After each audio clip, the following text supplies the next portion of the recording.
नमस्कार दोस्तों, जैसा कि हमने पिछली क्लासेस में गांधी युग को पढ़ लिया था। ठीक है, उस क्लासेस में हमने सिर्फ गांधी युग को पढ़ा था और उन दो क्लासेस में हमने गांधी युग से जुड़े हुए जितने भी आंदोलन हैं या उनसे जुड़ी हुई जितनी भी घटनाएं उनके बारे में पढ़ा था। ठीक है, अब हम पढ़ेंगे राष्ट्रीय आंदोलन से जुड़ी हुई प्रमुख घटनाएं, यानी कि राष्ट्रीय आंदोलन से जितनी भी प्रमुख घटनाएं हैं जुड़ी हुई हैं उनको पढ़ेंगे। ठीक है, तो चलते हैं इसी क्लासेस में। ध्यान दीजिएगा आप, हमारा जो ये काल है ये कह सकते हो कि राष्ट्रीय आंदोलन की तरफ से तीन भागों में बांटा हुआ है। एक तो 1885 से जब कांग्रेस की स्थापना होती है, ठीक है, राष्ट्रीय कांग्रेस की स्थापना होती है 1885 से 1905। उसके बाद में 1905 से 1919 गांधी युग जो था प्रमुख है, और उसके बाद में 1919 से लेकर 1947 में। अब हम कह सकते हैं जो हमारा प्रथम काल है, ठीक है, जो फर्स्ट जो कह सकते हैं कि राष्ट्रीय कांग्रेस की जो स्थापना हो रही है वहाँ से हम पढ़ना स्टार्ट करेंगे। तो ध्यान दीजिएगा आप जरा, भारतीय राष्ट्रीय कांग्रेस की स्थापना 28 दिसंबर 1885 को हुई थी। ठीक है, यानी कि 28 दिसंबर 1885 को भारतीय राष्ट्रीय कांग्रेस की स्थापना हुई थी। और एक मजे की बात यह है कि जो राष्ट्रीय कांग्रेस की स्थापना करने वाला जो था एक अंग्रेज अधिकारी था, उसका नाम था A.O. ह्यूम। ठीक है, इनका पूरा नाम है एलन ऑक्टेवियन ह्यूम। ठीक है, ये एक कह सकते हैं कि एक अंग्रेज अधिकारी थे। इन्होंने क्या है कि भारतीय राष्ट्रीय कांग्रेस की स्थापना की थी। जो आज के समय में राष्ट्रीय पार्टी है उसकी स्थापना एक अंग्रेज अधिकारी ने की थी जिसका नाम A.O. ह्यूम है, जिसको एलन ऑक्टेवियन ह्यूम भी कहा जाता है। ठीक है, इसकी स्थापना जो गोकुलदास संस्कृत तेजपाल कॉलेज में हुई थी। ठीक है, गोकुलदास संस्कृत तेजपाल कॉलेज में हुई थी जो कि बंबई में है। ठीक है, और कहते हैं कि जैसे ये राष्ट्रीय कांग्रेस बन गया उसके बाद में उसकी कुछ सभाएं हुई, यानी कि कुछ मीटिंगें हुई। जो उसकी प्रथम मीटिंग थी वो हुई थी 1885 बंबई में, जिसकी अध्यक्षता की थी डब्ल्यू सी बनर्जी। ठीक है, डब्ल्यू.सी. बनर्जी, इसको क्या है कि प्रथम हिंदू कहा जाता है। ऐसे प्रश्न कई बार पूछ लिए जाते हैं कि 1800 यानी कि कह सकते हैं कि राष्ट्रीय कांग्रेस की स्थापना के समय जो उसकी अध्यक्षता किसकी, उसकी प्रथम हिंदू कौन था, तो डब्ल्यू.सी. बनर्जी ये प्रथम हिंदू थे। 1886 में जो कलकत्ता में अधिवेशन हुआ था इसकी अध्यक्षता दादा भाई नेहरूजी ने की थी, ये प्रथम पारसी थे। ठीक है, और 1887 मद्रास में जो, ठीक है, जो यानी कि अधिवेशन हुआ था उसकी जो है अध्यक्षता बदरुद्दीन तैयबजी ने की थी। ये प्रथम मुसलमान थे जिन्होंने, मुस्लिम थे जिन्होंने क्या इसकी अध्यक्षता की थी। और 1888 इलाहाबाद में क्या है कि एक अंग्रेज अधिकारी थे जॉर्ज यूल, उन्होंने क्या है कि इस अधिवेशन की क्या अध्यक्षता की थी। ठीक है, ये प्रथम अंग्रेज अधिकारी थे। तो इस प्रकार क्या है कि ये चार अधिवेशन आपको याद रखने जरूरी है, क्योंकि ज़्यादातर चार अधिवेशन से ही प्रश्न पूछे जा सकते हैं और पूछे भी जाते हैं कि प्रथम हिंदू कौन था, प्रथम मुस्लिम कौन था, प्रथम पारसी कौन था। ठीक है, या फिर प्रथम अधिवेशन कहाँ हुआ था, किस, यानी कि या कंटिन्यू याद रखने का तरीका है 85, 86, 87, 88, 85, 86, 87, 88। ठीक है, पहले में हिंदू, दूसरे में पारसी, तीसरे में मुस्लिम और चौथे में अंग्रेज। इस प्रकार से आप याद रख सकते हो, आपको ज़्यादा दिक्कत नहीं होगी। 1885 में जो कांग्रेस की स्थापना हुई थी उस समय जो थे वायसराय कौन थे, डफरिन, वायसराय डफरिन थे। 1885 से 1905 तक जो है, यानी कि कह सकते हैं कांग्रेस का एक ही दल था। 1885 से 1905 तक जो है कांग्रेस का एक ही दल था। ठीक है, और उस दल का नाम था यानी कि उदारवादी दल, कह सकते हो उदारवादी या कह सकते हो नरम दल। उदारवादी या नरम दल एक ही दल था। ठीक है, कोई अदर दल नहीं था, क्योंकि आगे ये दो दलों में बट जाएगी। पर इतना याद रखना है कि 1905 तक जो है, 1885 से 1905 जिस समय कांग्रेस की स्थापना हुई उसके बाद 1905 तक लगभग क्या है एक ही दल था, उसका नाम था नरम दल। क्योंकि उसके बाद यहाँ पर जो है 1905 के बाद में क्या है कि कांग्रेस के अंदर फूट पड़नी स्टार्ट हो जाती है। कांग्रेस में क्या होता है, फूट पड़नी स्टार्ट हो जाती है, और उसके कारण से एक और दल बनेगा, वो उसको अपने आगे पढ़ लेंगे। ठीक है, 1906 में क्या है मुस्लिम लीग की स्थापना हुई। 1906 में मुस्लिम लीग की स्थापना हुई। ठीक है, मुस्लिम लीग की स्थापना हुई। और 1907 में क्या सूरत अधिवेशन हुआ जिसकी अध्यक्षता रास बिहारी बोस ने की। मैंने अभी बात की थी कि 1905 तक तो क्या है कि कांग्रेस का एक ही दल रहेगा, परंतु जैसे ही 1907 का दौर आता है, ठीक है, एक अधिवेशन होता है 1907 में क्या है, एक सूरत में एक अधिवेशन होता है जिसकी अध्यक्षता रास बिहारी बोस ने की थी। ठीक है, और रास बिहारी बोस ने जो अध्यक्षता की थी, इसमें क्या कांग्रेस दो दल में बट गई। कांग्रेस कितने दल में बट गई, दो दल में बट जाती है, जिसके अंदर एक तो है नरम दल और एक है गर्म दल। एक है नरम दल और एक गर्म दल। देखो पहले तो एक ही दल था नरम दल, परंतु क्या है कि अब गर्म दल भी आ गया। कहने का भाव ये है कि दो दल क्यों बन गए, क्योंकि देखो कुछ नेता हमारे जो कह सकते हैं राष्ट्रीय कांग्रेस में कुछ नेता ऐसे थे जो चाहते थे कि कांग्रेस के अंदर जो चाहते थे कि यदि हम अंग्रेजों का सहयोग करते हैं तो अंग्रेज हमें आज़ाद कर देंगे। उनका मानना ये था यदि हम अंग्रेजों का साथ देते हैं, ठीक है, या जो कहते हैं वैसा करते हैं, या कहते हैं कि अहिंसा के मार्ग पे चलते हैं, तो शायद अंग्रेज क्या है कि हम पे दया खाकर कि हमें क्या आज़ाद कर देंगे, ठीक है। परंतु कुछ लोग ऐसे थे, कुछ क्रांतिकारी थे दल के थे, और कुछ क्या है कि कह सकते हैं कि गर्म दिमाग के थे। वो ये चाहते थे, उनको पता था कि आज़ादी हमारी है और हमें कोई भीख नहीं चाहिए अंग्रेजों से, ये देश हमारा, आज़ादी हमारी, तो हमें अंग्रेजों से भीख नहीं चाहिए। इसलिए कह सकते हैं कि वो क्रांतिकारी नेता थे, ठीक है। तो ये दो दलों में बट गया था, इस कारण से कांग्रेस में फूट पड़ गई। इस कारण से क्या है, कांग्रेस में फूट पड़ गई और कांग्रेस के दो दल बन गए, एक तो गर्म दल और एक नरम दल। गर्म दल के जो नेता थे वो थे बाल पाल और लाल के नाम से जिन्हें जाना जाता है, लाला लाजपत राय, बिपिन चंद्र पाल और बाल गंगाधर तिलक, ठीक है। ये कौन से दल के थे, ये थे आपके गर्म दल के। कौन कौन से, जिनको लाल बाल और पाल के नाम से जाना जाता है, लगभग सभी जानते हैं। और दूसरा जो नरम दल था, इसके अंदर थे दादा भाई नौरोजी, ठीक है, फिरोज शाह मेहता और गोपाल कृष्ण गोखले जैसे नेता, ठीक है। आप कह सकते हो कि महात्मा गांधी जी भी नरम दल के थे, ठीक है, पंडित जवाहरलाल नेहरू भी नरम दल के थे, और भगत सिंह हो गए, सुभाष चंद्र बोस हो गए, वो गर्म दल के नेता थे। आप ये भी कह सकते हो, इतना याद रखना है, ठीक है। उसके बाद में 1909 के अधिवेशन को क्या सांप्रदायिक अधिनियम भी कहा जाता है। क्यों कहा जाता है, क्योंकि 1909 के अंदर क्या है कि एक अधिनियम पारित हुआ जिसके अंदर क्या है कि मुसलमानों को पृथक निर्वाचन का अधिकार दे दिया गया। पृथक निर्वाचन का अधिकार क्या था सर, पृथक निर्वाचन का अधिकार ये था कि मुसलमान के पद पे क्या है कि यानी कि कोई भी मुस्लिम एरिया है तो मुस्लिम खड़ा होगा तो उसको सिर्फ मुस्लिम वोट डालेगा, हिंदू वोट नहीं डाल सकता। यदि कोई हिंदू खड़ा हो गया तो क्या है कि हिंदू वोट डालेगा। तो इस प्रकार से क्या है कि एक अधिनियम पारित कर दिया जिसके अंदर के मुसलमानों के लिए अलग आरक्षण की बात कर दी गई, ठीक है। इसलिए इसको सांप्रदायिक अधिनियम कह सकते हो, यानी कि यदि मुसलमान खड़ा होता है तो उसको मुसलमान ही वोट डालेगा, ठीक है। इसलिए इसको सांप्रदायिक अधिनियम करते हैं, ठीक है। इसको सांप्रदायिक 1909 के अधिनियम को सांप्रदायिकता का अधिनियम भी कहा जाता है।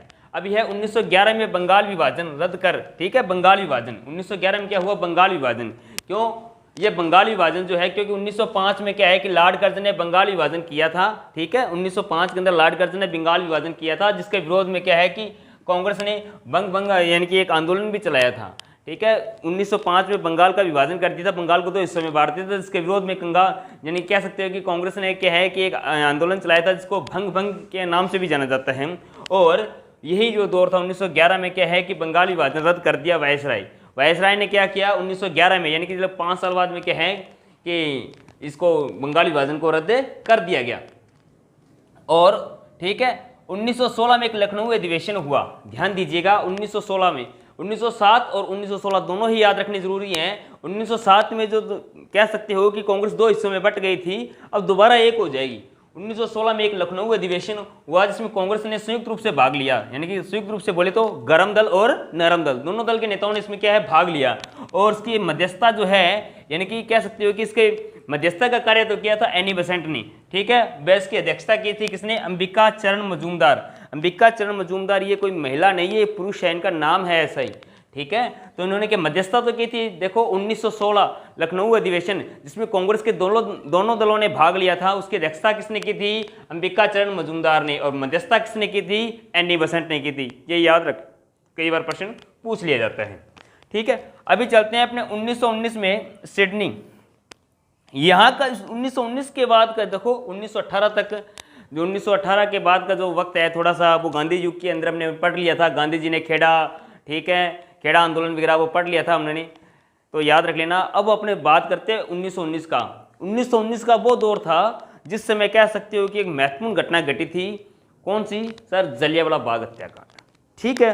हुआ क्या था उस दिन कि 1919 में सिडनी रोल्टे नाम का व्यक्ति था, उसने क्या किया, ब्रिटिश कह सकते हो संसद में या लंदन की जो संसद है वहाँ पर क्या किया, एक एक्ट पारित करवा लिया या एक्ट पास करवा लिया, इसको रोल्ट एक्ट के नाम से जाना जाता है। हुआ क्या था इसमें, उसने एक ऐसा कानून पास करवा लिया कि किसी भी व्यक्ति को संदेह के आधार पर गिरफ्तार कर लिया जाए। उसने कहा कि एक ऐसा कानून पास कर दिया ब्रिटिश संसद ने कि जिस व्यक्ति पे भी, जिस भारतीय व्यक्ति पे उनको शक हो कि ये क्रांतिकारी गतिविधियों में लिप्त हो सकता है, तो उसको संदेह के आधार पर गिरफ्तार करो और जेल में डाल दो, ठीक है। इसको रोल्ट एक्ट को काले कानून की भी संज्ञा दी गई थी। रोल्ट एक्ट को के आधार पे क्या है कि किसी व्यक्ति को आप गिरफ्तार कर जेल में डाल सकते हो। ठीक है, जैसे ये कानून पारित हुआ तो क्या है कि बहुत से क्रांतिकारी नेताओं को गिरफ्तार किया गया और जेल में डाल दिया गया। ठीक है, इसके लिए एक बात लागू होती है कि न अपील, न दलील, न वकील, सिर्फ जलील। ठीक है, एक बात लागू होती है इसके लिए। रोल्ट एक्ट को काला कानून कहते हैं, संदेह के आधार पर किसी भी को गिरफ्तार कर सकते हो। ठीक है, तो हुआ क्या, कुछ अमृतसर के अंदर यानी कि कह सकते हो पंजाब के अंदर भी क्या कुछ स्थानीय नेताओं को गिरफ्तार कर जेल में डाल दिया गया। और उसी दौरान क्या हुआ, जलियांवाला बाग में, यानी कि अमृतसर के जलियांवाला बाग में 13 अप्रैल 1919 को 13 अप्रैल 1919 को क्या है कि वहाँ के जो लोग थे अमृतसर के अंदर जलियांवाला बाग में एक आम सभा हुई और स्थानीय नेताओं को छुड़ाने के लिए डॉक्टर सत्यपाल, सैफुद्दीन और किचलू खां, यानी कि ये तीन जो प्रमुख नेता थे, डॉक्टर सत्यपाल, ठीक है, डॉक्टर सैफुद्दीन और किचलू खां, ये तीन जो नेता थे, इन्होंने क्या एक आम सभा का आयोजन किया जिसमें क्या है कि वहाँ के जो आम लोग हैं वो शामिल हुए और क्या है कि वो बातचीत चल रही थी कि आखिरकार किस प्रकार से क्रांतिकारियों को छुड़ाया जाए, या कह सकते हो कि सभा चल रही थी। तो तभी कहते हैं कि एक अंग्रेज अधिकारी, ब्रिटिश अधिकारी जो था, उसने क्या किया, उसको जब ये पता चला कि यहाँ पर क्या है कि अमृतसर के जलियांवाला बाग में क्या है कि एक सभा हो रही है और इस प्रकार से जो है लोग इकट्ठा हो रहे हैं, तो उसने क्या किया, कहते हैं कि उसने कागजों में धारा 144 लगा दी, कागजों में धारा 144 लगा दी और इस बात का हवाला देते हुए जो जलियांवाला बाग है वह उसके चारों तरफ से क्या है कि घेर लिया, उसको चारों तरफ से घेर लिया और लगभग क्या है कि जितने भी लोग थे इनको घेर लिया और सारे रास्ते बंद कर बिना कोई वार्निंग दिए हुए आगे कुआ और पीछे खाई, क्योंकि उनको पता था मौत तो आनी है, इसलिए वो अपनी जान बचाने के लिए यहाँ वहाँ भाग रहे थे। और अंग्रेज अधिकारी ने क्या है कि जैसे ही फायरिंग का आदेश दिया वो तब तक नहीं रुके, फायरिंग का आदेश देने से तब तक यानी कि पुलिस वाले नहीं रुके जब तक कि उनकी गोलियां खत्म नहीं हो गई। अंधाधुंध गोलीबारी के अंदर काफ़ी लोग मारे गए। ठीक है, और कहते हैं कि आज भी दीवारों पे ऊपर वो क्या है कि निशान है गोलियों के, और लोग देखने जाते हैं जलियांवाला बाग को। 13 अप्रैल 1919 को वैसाखी के दिन ये हत्याकांड हुआ था, भीषण हत्याकांड हुआ था और जनरल डायर ने इसको अंजाम दिया था। और कहते हैं कि जनरल डायर ने जब ये आदेश दिया तो उससे पूछा गया कि आपने ऐसा क्यों किया, तो उसने कहा कि मैंने ये काम जो किया है वो सही किया है, क्योंकि मैंने धारा 144 हालांकि उसने कागजों में लगा रखी थी, किसी प्रकार की कोई सूचना नहीं दी, किसी प्रकार की वार्निंग नहीं दी, अंधाधुंध गोली चला दी। और उसके बाद कहते हैं कि वहाँ पर जब पता किया गया तो उन्होंने घोषणा यानी कि उन्होंने एक समिति बिठाई, हंटर समिति। ठीक है, जलियांवाला बाग हत्याकांड की जांच के लिए अंग्रेजों ने उसका विरोध हुआ, जगह जगह जलियांवाला बाग हत्याकांड का विरोध हुआ, लोगों ने इसकी गंभीर आलोचना की, जितने भी हमारे क्रांतिकारी नेता थे उन्होंने इसकी गंभीर आलोचना की। तो क्या है कि अंग्रेजों ने क्या है कि उसको जनरल डायर को उस पद से हटाकर वापस इंग्लैंड बुला लिया गया और उन पर एक कमेटी बैठी, इसको हंटर कमेटी कहते हैं। हंटर कमेटी ने सारे सिस्टम की जांच की और उस कमेटी ने क्या है कि जनरल डायर को सही माना और उनको कई प्रकार के पुरस्कार दिए गए। उन्होंने कहा कि हमारा जो अंग्रेज अधिकारी है वो सही है, उसने धारा 144 लगा रखी थी, आपके लोग गलत हैं जिन्होंने क्या इस सभा को आयोजित किया। और उन्होंने कहा मरने वालों की संख्या सिर्फ 379 है, यानी कि 379 है, जबकि कहते हैं कि उस हत्याकांड के अंदर 1500 से भी ज़्यादा लोग मारे गए थे, 1500 से भी ज़्यादा लोग मारे गए थे, परंतु उन्होंने कहा कि इसमें मरने वालों की संख्या सिर्फ 379 है। ठीक है, यह था जलियांवाला बाग हत्याकांड। उसी दौरान क्या है कि 1919 में मॉन्टेग्यू चेम्सफोर्ड सुधार अधिनियम पारित हुआ।